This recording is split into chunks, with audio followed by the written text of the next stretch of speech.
Hi guys, তোমরা দেখতে পাচ্ছ আমরা সব মাঠে এসেছি। কত রকমের সবুজ প্রকৃতি চারিদিকে, শুধু দেখো কত রকমের প্রকৃতি।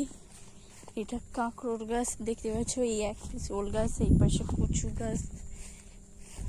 দেখুন কত রকমের গাছ, তোমরা দেখতেই পাচ্ছ।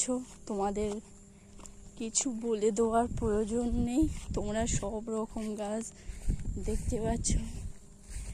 ঘিরে দেওয়া বেগুন গাছ আছে, দেখতেই পাচ্ছ। চারিদিকে সবুজ প্রকৃতি, চারিদিকে দেখুন কত সুন্দর সুন্দর ধান ক্ষেত, গরু নাঙল দিচ্ছে সেই দেখতে পাচ্ছেন।